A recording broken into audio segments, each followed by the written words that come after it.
નમસ્કાર. આજના આ વિશ્લેષણમાં સીધી જ વાત કરીએ 1930ના એ ઐતિહાસિક સમયની. જરા કલ્પના કરો, આંખો બંધ કરીને એ 1920-30ના દાયકાની વિન્ટેજ ડોક્યુમેન્ટરીનો પડદો યાદ કરીએ. બ્લેક એન્ડ વ્હાઇટ દ્રશ્યો, એમાં ભળેલા સેપિયા ટોન, જૂની ફિલ્મના એ ઝબૂકતા સ્ક્રેચ અને સવારના કુમળા તડકામાં ઉડતા ધૂળના રજકણો. પૃષ્ઠભૂમિમાં શાંત વાંસળી અને તાનપુરાનો સૂર સંભળાઈ રહ્યો છે.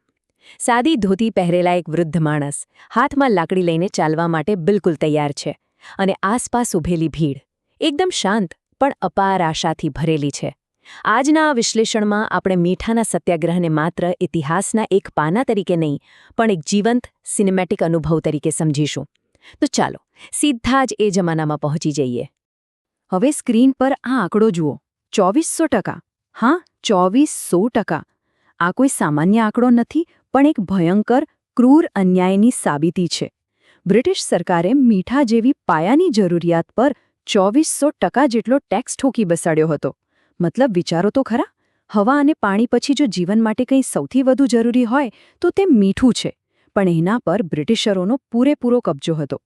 ભારતના જ દરિયા કિનારે કુદરતી રીતે પાકતું મીઠું ભેગું કરવાનો ભારતીયોને જ કોઈ અધિકાર નહોતો. ફરજિયાતપણે મોંઘા ભાવે સરકાર પાસેથી જ મીઠું ખરીદવું પડતું. એકદમ ગરીબ માણસના અસ્તિત્વ પર જ આ સીધો પ્રહાર હતો. આખી વાતને બરાબર સમજવા માટે 1920ના દાયકાના અંતની રાજકીય સ્થિતિ જોવી પડે. 1929માં લાહોર અધિવેશનમાં કોંગ્રેસે ઐતિહાસિક ઠરાવ પસાર કર્યો, પૂર્ણ સ્વરાજ એટલે કે સંપૂર્ણ આઝાદી. પણ અહીં એક મોટો સવાલ હતો.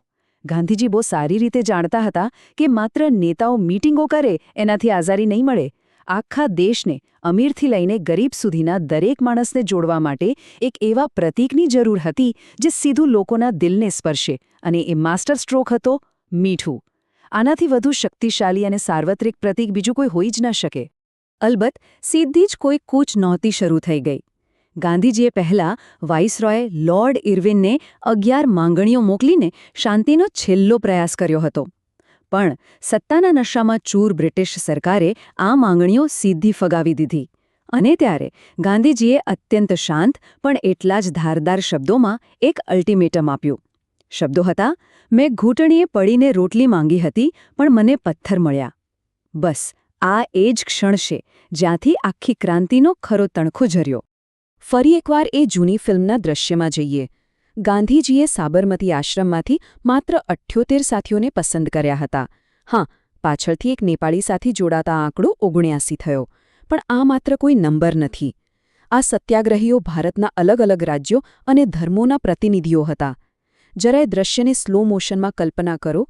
ઉઘાડા પગ, ખાદીના વસ્ત્રો અને એક મક્કમ નિર્ધાર સાથે ચાલતું આ જૂથ. આખું ભારત જાણે તેમની સાથે ચાલી રહ્યું હતું. એ હદે આ એકતાનું જીવંત પ્રતીક બની ગયું. અને આ ઐતિહાસિક યાત્રા શરૂ થઈ 12 માર્ચે. આ કોઈ નાની સૂની સફર નહોતી. પૂરા 24 દિવસ અને 241 માઇલની કૂચ હતી. સાબરમતીથી શરૂ કરીને અસલાલી, ભરૂચ અને સુરત જેવા ગામોની ધૂળવાળી સડકો પરથી પસાર થતી આ યાત્રા ખરેખર કોઈ મહાકાવ્ય જેવી હતી. થાકેલા પગ, સૂકી જમીન, પણ ચહેરા પર એક અનોખી ચમક. અને રસ્તામાં હજારો ગ્રામજનો આંખમાં આંસુ અને ભાવુક હૃદય સાથે આ યાત્રામાં જોડાતા ગયા. આ 24 દિવસો દરમિયાન આખા દેશના હૃદયના ધબકારા એકદમ તેજ થઈ ગયા હતા. જો કે આ માત્ર દરિયાકિનારે જવાની કોઈ લાંબી ચાલવાની પ્રક્રિયા નહોતી હો. આ તો એક બહુ જ સુઆયોજિત જનજાગૃતિ અભિયાન હતું. યાત્રાનો રોજનો ક્રમ નિશ્ચિત રહેતો. સવાર સાંજ ગામડાઓમાં મોટી સભાઓ થાય, ચરખો કાંતવો, ખાદીનું મહત્વ સમજાવવું, અસ્પૃશ્યતા જેવી સામાજિક બદીઓ સામે લડવું અને સાથે સાથે દારૂબંધી માટે લોકોને જાગૃત કરવા. મતલબ કે રાજકીય વિરોધ તો હતો જ, પણ સમાજ સુધારણાનું કામ પણ એટલું જોરશોરથી વણી લેવામાં આવ્યું હતું. અને પછી આવે છે એ ઐતિહાસિક તારીખ 6 એપ્રિલ 1930, ધ બ્રેકિંગ પોઈન્ટ. બરાબર, જલિયાવાલા બાગ હત્યાકાંડની વર્ષગાંઠનું અઠવાડિયું.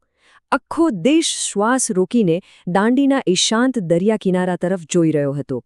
શાંતિ પાછળનું એ મોટું તોફાન જાણે આવવાની જ તૈયારીમાં હતું. આ ક્ષણને મગજમાં બિલકુલ સિનેમેટિક રીતે વિઝ્યુઅલાઇઝ કરીએ. સવારની પ્રાર્થના પૂરી થાય છે.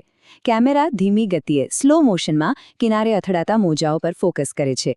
ગાંધીજી આગળ વધે છે, નીચે વળે છે અને જમીન પરથી કુદરતી મીઠાનો એક નાનકડો ગાંગડો હાથમાં ઉઠાવે છે.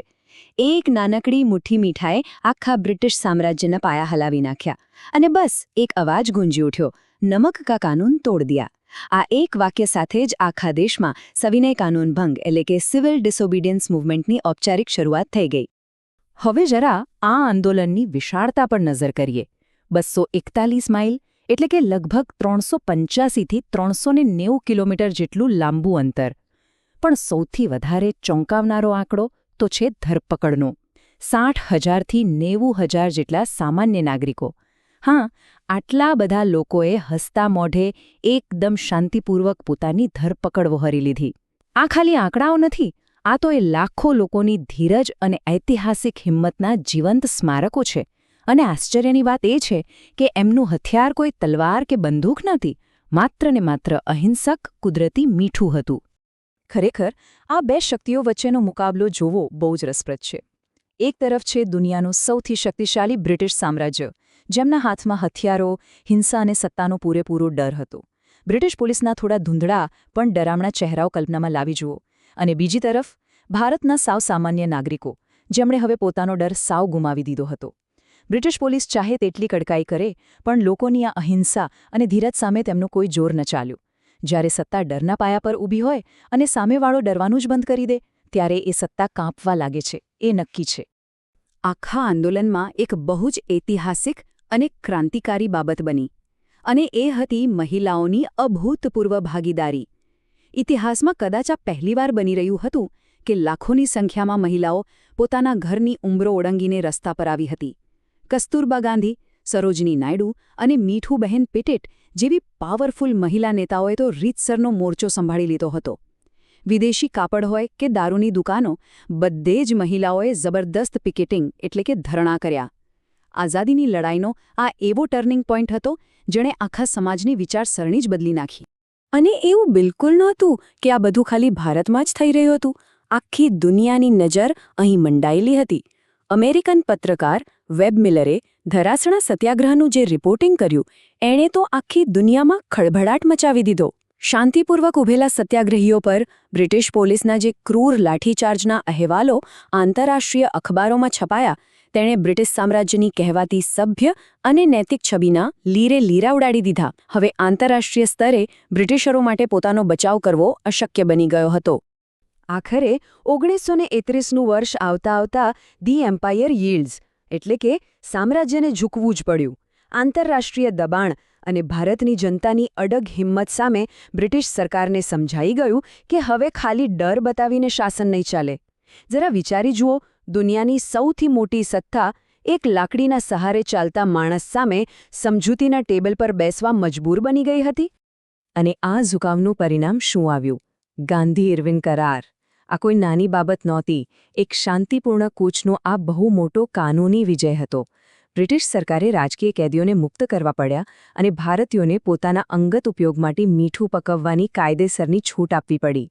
અને સૌથી મહત્વનું, લંડનમાં યોજાનારી ગોળમેજી પરિષદમાં એટલે કે રાઉન્ડ ટેબલ કોન્ફરન્સમાં કોંગ્રેસને સમાન સ્તરે ભાગ લેવા માટે ઓફિશિયલ આમંત્રણ મળ્યું.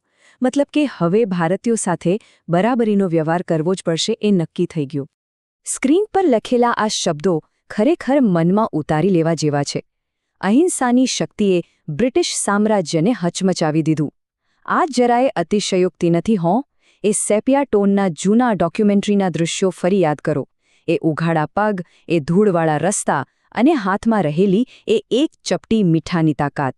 આ આખી ઘટના સાબિત કરે છે કે જ્યારે સત્ય અને અહિંસા ભેગા થાય ત્યારે દુનિયાની કોઈ પણ તોપ કે કોઈ પણ મોટું સામ્રાજ્ય તેને હરાવી શકતું નથી.